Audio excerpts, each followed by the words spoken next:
ng ating Panginoon. But if you do not forgive, pag hindi ka nagpatawad, hindi ka rin patatawarin ng ating Panginoon sa iyong mga kasalanan. Amen.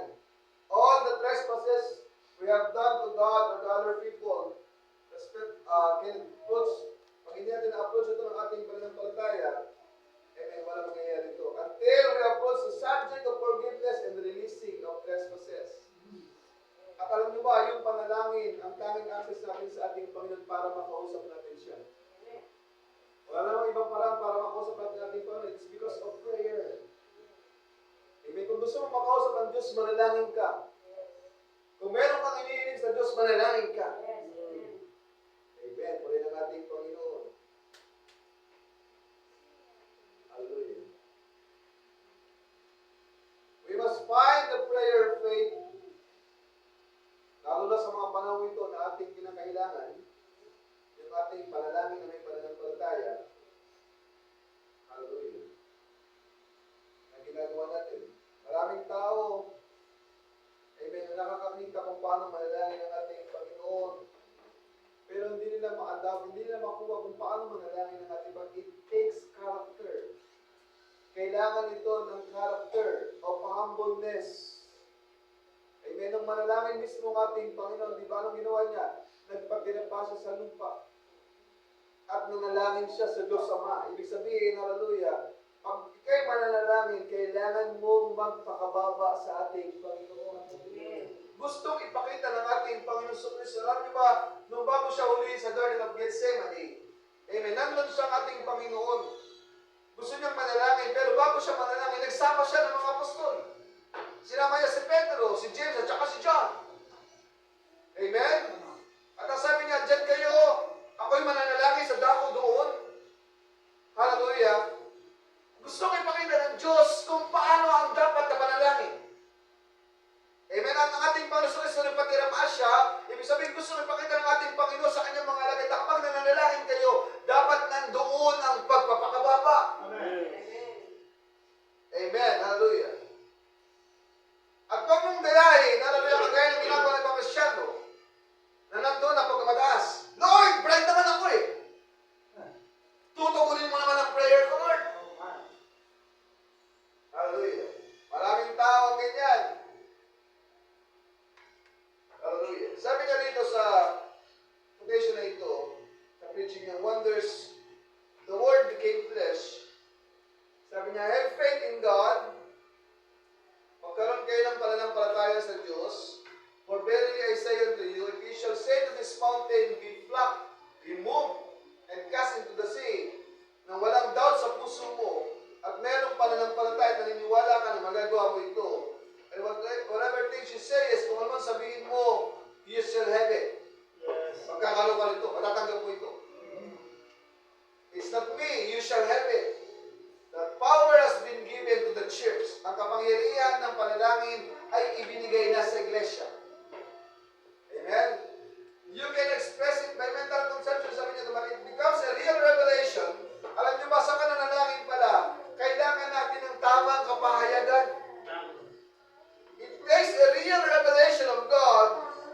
What you see of God, what you see it before it happened, bago mo ito makita, ina-express mo na ito in word form. Sabihin, sa pamamagitan ng iyong panalangin. Hallelujah. And then that words takes a hold, hahawak iyong mga panalangin, and it becomes material, magiging totoo ito, is a thought express. Sabihin, yung dalangin mo ay nag-materialize, yung dating iniisip mo, sinambit mo sa ating Panginoon, magmamaterialize ito. Sa pamamagitan ng panalangin natin. But it takes a real revelation. Kailangan meron kang tamang kapahayagan kung bakit ka nanalangin, kung paano ka nanalangin, at kung para saan ang iyong mga panalangin. Amen. Hallelujah. Your heart and your mind is so filled with God's Spirit. Pag nanalangin daw tayo, kasama ang ating isip, kasama ang ating puso, kasama ang ating pagkatao. And say amen. Hallelujah. Until your thoughts become His thoughts, para yung kaisipan mo, yung kaisipan niya ay maging kaisipan mo din. Kaya kung paano siya manalangin, Abay, ganun ka rin mananalangin. Naalala pa sabi ng ating Panginoon, Lord, sabi niya, give us this day our daily bread.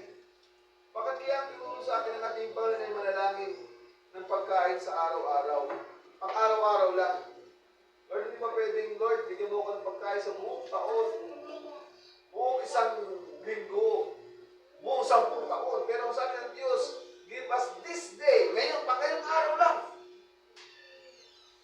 our daily bread. Para bukas, manalangin ka ulit.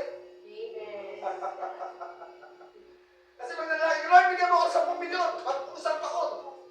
Pag bigay sa natin yung Panginoon, hindi ka naman nanalangin. Hindi ba siya makakausap? Amen, hallelujah.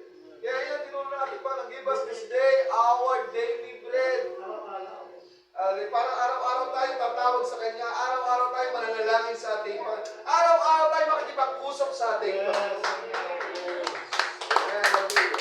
And you are, when your mind and your thinking and your guiding becomes a direct place, pag ikaw daw nainit ka, yung isip ng Diyos na naging isip mo, hallelujah, it becomes a direct place, ito magiging direktahang daan ng Diyos para sa iyong pagkapala, direct inspiration, i-inspire ka ng ating Panginoon, that's moving your mortal being. Kapag na-inspire ka ng ating Panginoon, kikilos ka ayon sa kanyang kaisipan.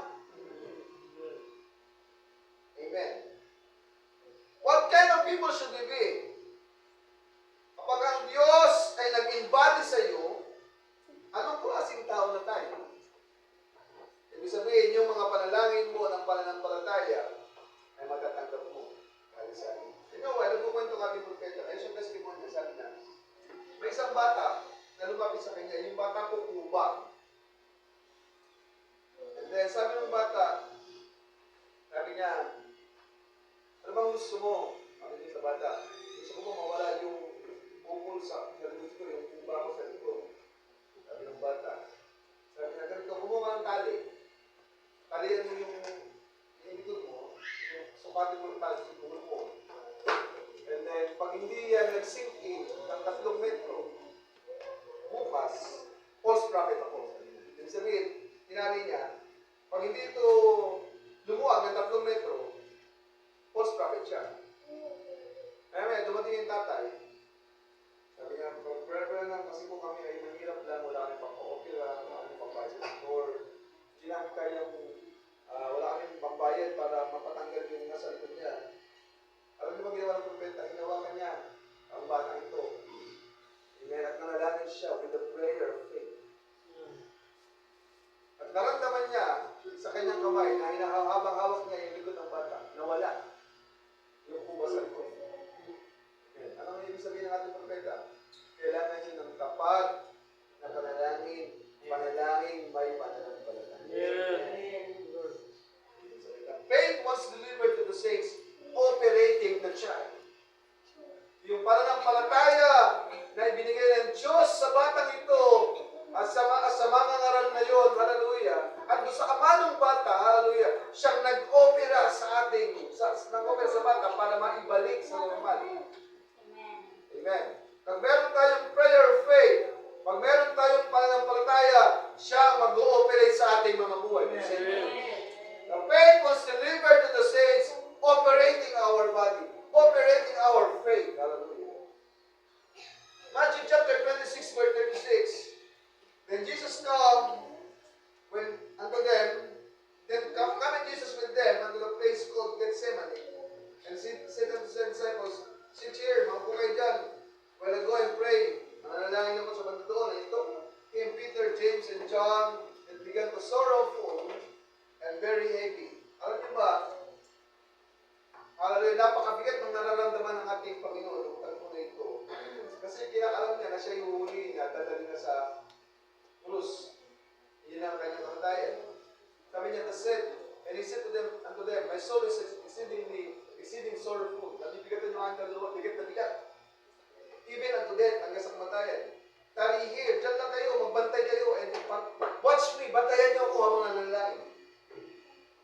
And he went a little further, and fell on his face and prayed, saying, Oh my Father, it will be possible that let this cup pass from me, nevertheless, not as I, but my will, but as thou will.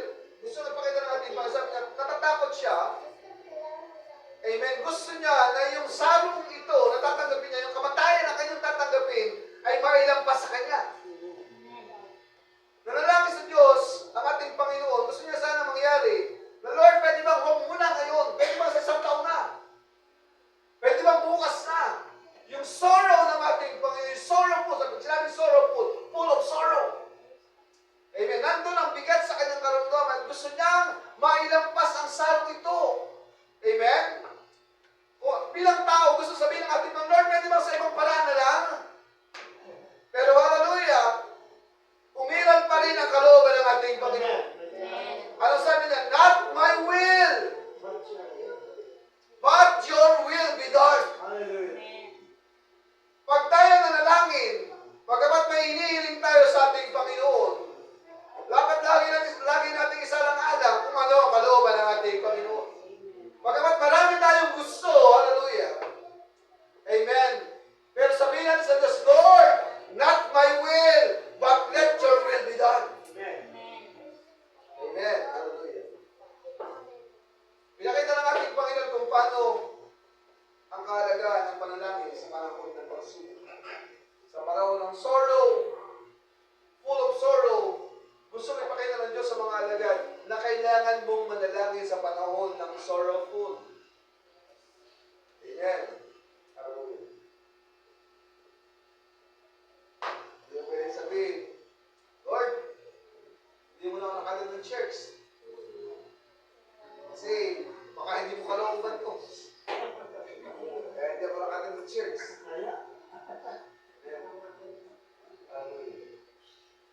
Hindi pa nga sorrow yan eh. Hindi pa nga bundok ang hinaharap mo. Baka nga bunso pa lang yan eh. Hindi mo mahakbakan. Kaya sabi ng Biblia, speak to the mountains. Hallelujah. Pag sinabi mo sa bundok, umalis ka. Amen. Hindi ito burol, hindi ito lubak, hindi ito pulso, bundok. Pero maraming Kristiyano nakakalungkot. Amen. Maliit na pulso lamang ay hindi kayang lagpasan. Yung say amen. Hallelujah. Hindi kayang tabihin. Uli ng ating Panginoon. Hallelujah. Lord, hindi mo na kakatod ng church ngayon. Malakas ang biyahe. Maraming ayuda. Naalala ko last year, talaga totoo yun. Last year, nung kuha ng ayuda, tatlong pasahero ko lang, 800. Umuwi na ako. Ibig sabihin, parang gano'ng kalakas. Ang biyahe. Kaya maraming mga Kristiyano ang nakakalungkot. Burol pa lang, hindi na kayang lagpasan. Eh, paano pa kaya kung bundok na? Yung iba nga, pulso lang eh, hindi malagpasan. Amen? Konting bagay lang, pinapatulan. Konting inis lang, abay naiinis. Konting bagay lang, abay talagang gumagawa ng paraan para. Amen? Halbay, bakit kanyang galit? Hallelujah. Paano ba kaya yung sorrow? Kaya ng ating Panginoon Kristo, kamatayan ang kanyang hinahanap. Hallelujah. Pero sabi niya, not my will, but let your will be done. Hallelujah. Hindi ng ating Panginoon. Amen. Kung meron tayong panalangin sa ating Panginoon, meron tayong gusto hilingin. At pinapagawa sa iyo ang ating Panginoon. Gawin mo lang. Huwag mong bigyan ang komisyon ng ating Panginoon. Lord, tsaka na ako maglilingkod sa iyo kapag yung aking pamilya kasama ko sa church. Tsaka na ako tatayo, Lord, pagka nakita ko na yung aking mga anak na kasama ko sa church. Amen. Gusto ko sabihin, gawin nyo lang ang gusto gawin ng ating Panginoon at ang lahat ng bagay ay idadagdag na sa iyo. Huwag tayo magkalilangan. Alam mo, sumunod lang tayo sa gusto ng ating Panginoon. Let your will be done, Lord. Ano ba? At alam mo yung mga bagay na yan, idadagdag sa iyo ng ating Panginoon. Hallelujah. Amen. Speak to the mountains. The mountains, yung sarili nating mountains, hallelujah, yung mountains of selfishness. Akin to, ako to, sa amin to. Kaya mo to. Selfishness, kaya ko ito. Amen. Tawidin natin yung mga mountains and speak to the mountains. Amen. Hallelujah. Sabi nga ng awit, my God is bigger. My God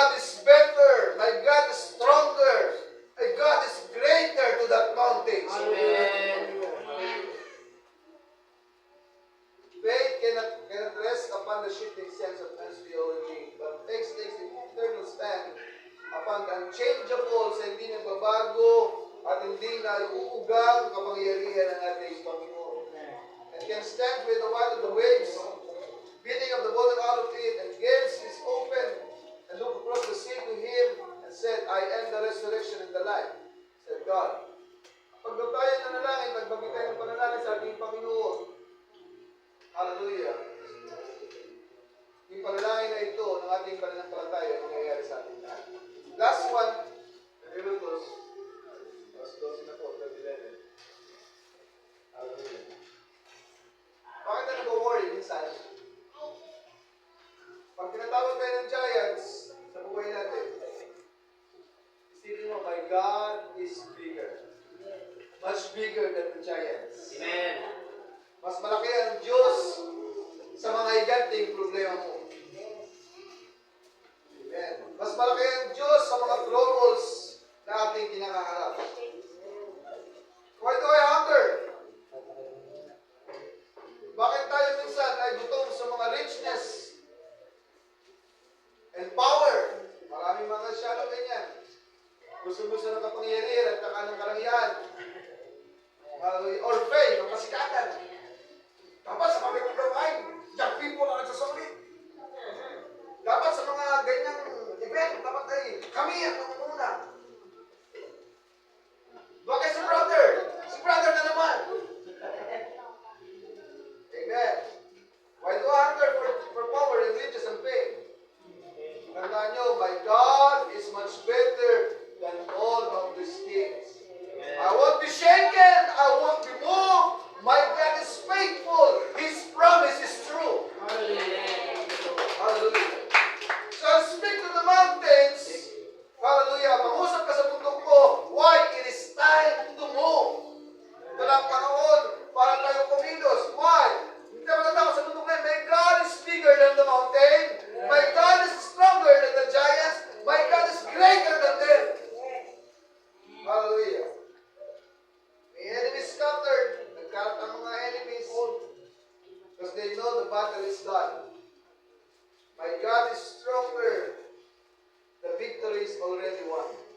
Ang tagumpay ay nakamit na natin, mga kapatid. Naipagtagumpay nito ng ating Panginoon. Why? He died for my ransom. Binayaran niya aking kasalanan. At pagdating ng ikatong araw, siya nabuhay na maguli. Why? Because God is greater than death. Amen. God is greater than hell. God is greater than grave. At dahil greater ang Diyos, I won't be shaken. Amen. Hindi ako mayayanin. I won't be moved. Hindi ako matitigil. My God is faithful. His promise is true. So, ang gagawin natin is faith to the mountains. Mountains, alis dyan. At kahit kabila ng bundok, nandun ang magandang pag-asa natin sa ating Panginoon. Hindi natin nakita ngayon, sabi nga ni Kuya Mar, so sobrang inis ka, hindi niya matanaw ang magandang event na magaganap sana kahapon. Pero nandun ang kanyang faith. Nagluto pa rin siya. Pagtawag niya sa cellphone, nandun na, nagpapaliyab nandun sa kalan. Ibig sabihin, nandun ang faith niya, natuloy ang gawain. Hallelujah. Uli ng ating Panginoon. My God is bigger and stronger and greater than everything. Hallelujah. Because there is no mountain too high. Walang valley too low. There's no fear that I have. Walang takot sa puso ko. Hallelujah. Alam niyo ito ng ating Panginoon. There's no problem too big. There's no weapon too strong. There's nothing that God is. That is impossible. Wala